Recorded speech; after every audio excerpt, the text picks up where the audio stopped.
Back. The Thank chair now recognizes the gentleman from Colorado, Mr. Lamborn. Thank you, Mr. Chairman and Madam Secretary. It's good to have you back. I remember when we served together on this committee, so welcome.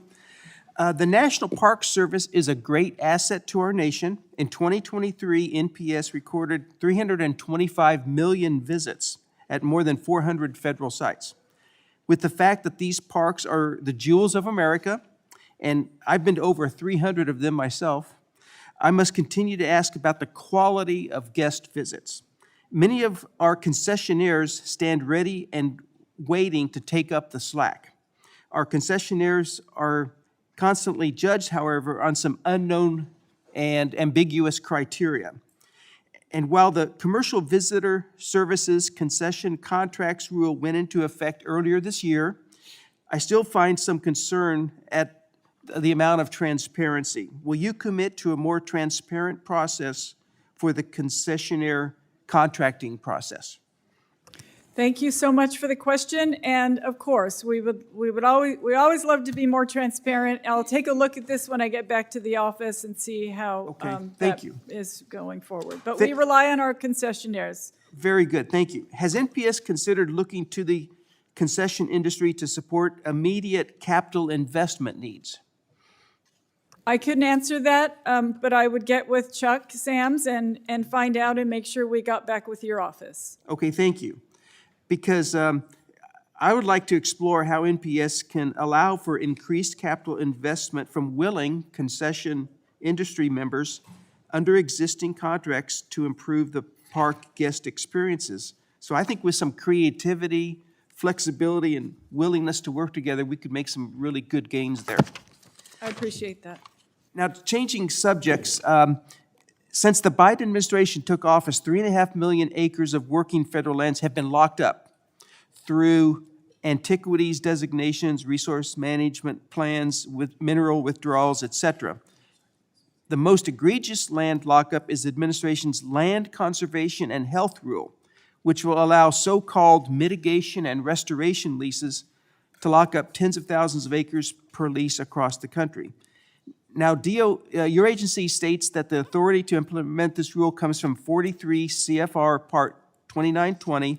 However, Section 2920.1 clearly states that the only authorized uses for leases under this section are for residential, agricultural, industrial, and commercial uses.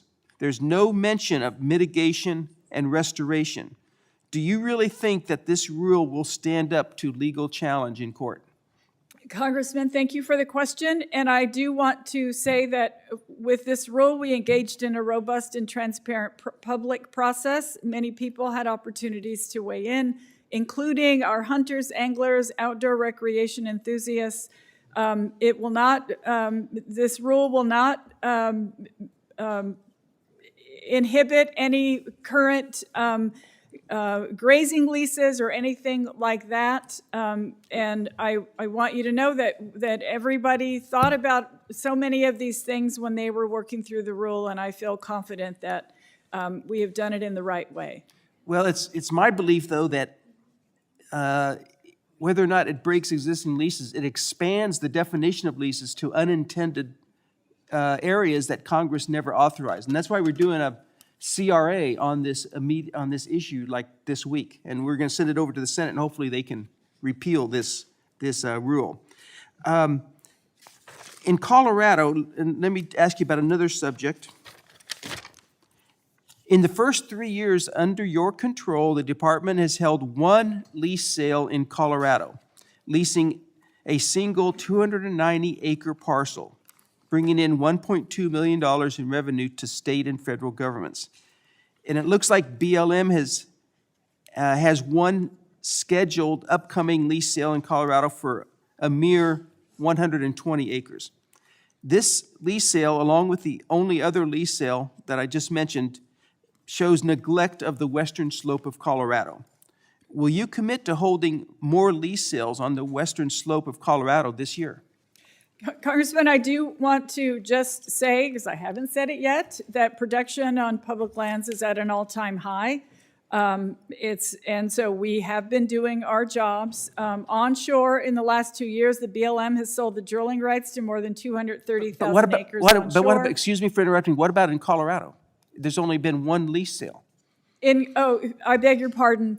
In Colorado, specifically, we are moving forward with what we are required to do, and I'm happy to get back with you on any specific areas in Colorado if that is what you would prefer. Okay, we'll look forward to that. Thank you, and I yield back. Thank you.